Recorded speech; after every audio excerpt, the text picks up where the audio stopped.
Good afternoon, Moaning Dog Productions.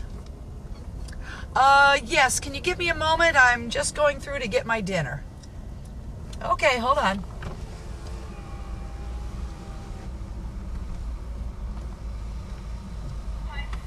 Can I help you? Yeah, I'd like to have a 4-pack of McNuggets, a double cheeseburger, Okay. and a kid's meal with a cheeseburger and French fries. And can I have a small chocolate shake with that instead of a soda? Yep.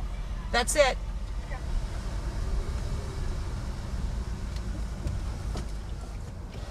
All right, let me get parked here for a moment and I can talk with you.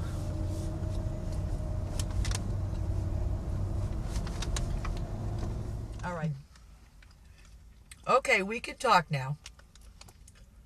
Sure, the third week, no problem. I lost another 2 pounds.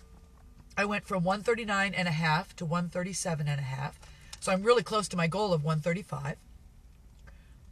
Well, the third week was a bit hard for me because I was a little low on funds this week, so buying my meals was a little difficult.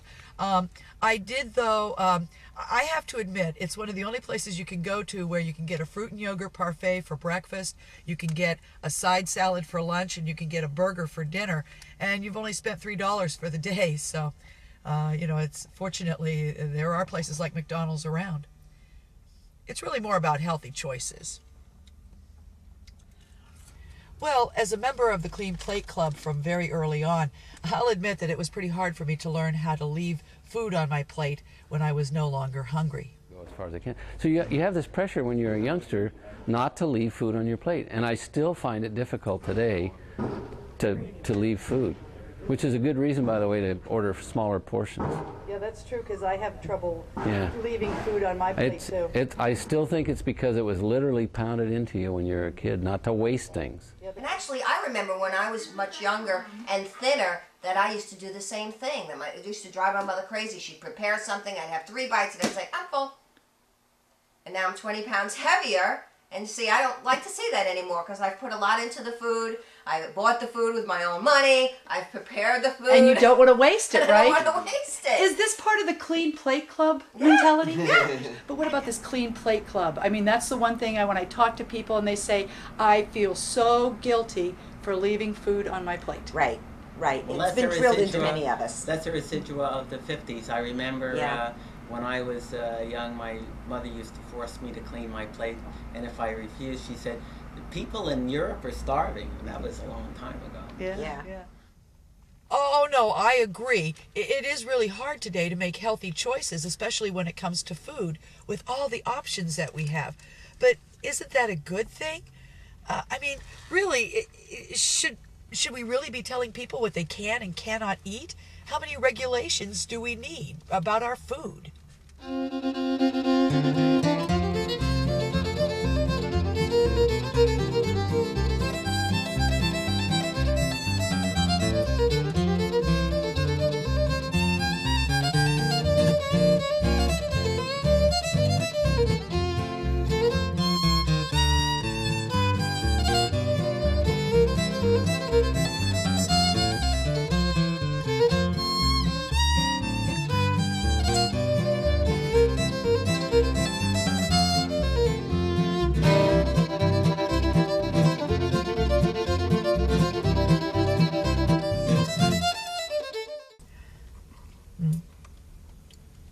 Is McDonald's food safe? Of course it is. Millions and millions of people eat McDonald's food every day without any health problems at all. You're a health inspector for some town here in Massachusetts, right? Yeah, I'm the health agent for Andover. We do license our Andover facility of McDonald's, and we license it for various reasons. First, because it's a law. Secondly, because it gives us a control factor on sanitation inspections. And third, we establish a rapport with these restaurants in terms of sharing knowledge about sanitation and health matters. And do you find that McDonald's has a fairly good record in terms of health and sanitation?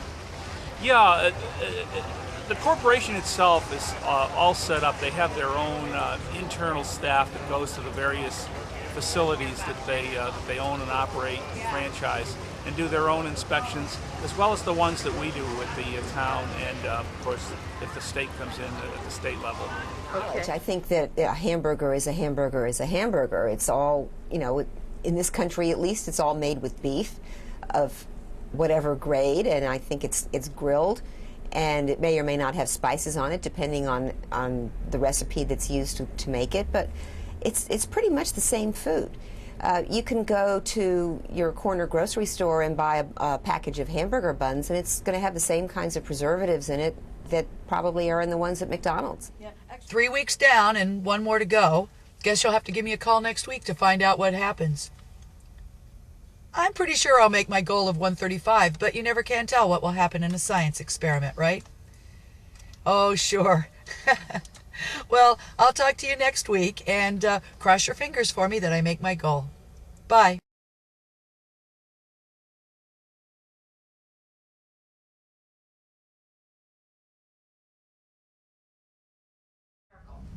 Our wealthy society has created a restaurant industry that has pumped billions of dollars into the economy, employs millions, and provides a product that we all like. Morgan Spurlock's movie Super Size Me and trial lawyers suing restaurants because some consumers eat too much is just a monetary redistribution scheme. Goofballs like Spurlock try to soften the ground so that sharks at the plaintiff's bar can force cash transfers from the pockets of corporations into their own pockets. And this burden, of course, is not borne by the corporations, it's transferred to consumers and taxpayers. Lawsuits and celluloid shtick are not about concern for obesity and related diseases. Obesity isn't funny, and it isn't a cause for comedy. It is a serious problem that needs to be treated with nutritional and medical intervention and physical activity, not an application of trial lawyers or watching a filmmaker throw up out his window to prove that he ate like a pig. Ironically, for all of the heat that it has taken in the trendy but vacuous media stories of late, the evil corporation that Spurlock has chosen to pick on has made far more economic and social contributions than Spurlock has or probably ever will. McDonald's is the world's largest employer with 1.5 million plus global employees. McDonald's operates over 28,000 restaurants and 120 companies, creating millions of jobs for employees, and vendors. International restaurants are locally owned, and the trickle-down effect of this is huge, as meat and produce are purchased regionally, as are many other goods used in the restaurants. McDonald's also provides regular tax revenues for countries with struggling economies. With its many charities, both at home and abroad, McDonald's was recently named #1 by Fortune magazine for social responsibility. In addition to bringing jobs to many underdeveloped nations, it provides millions each year for humanitarian and medical programs. McDonald's gets this money from you, from me, from all of us, in selling Big Macs and incidentally low-fat grilled chicken sandwiches that you can eat either without the bun or with, and salads which are available just by asking.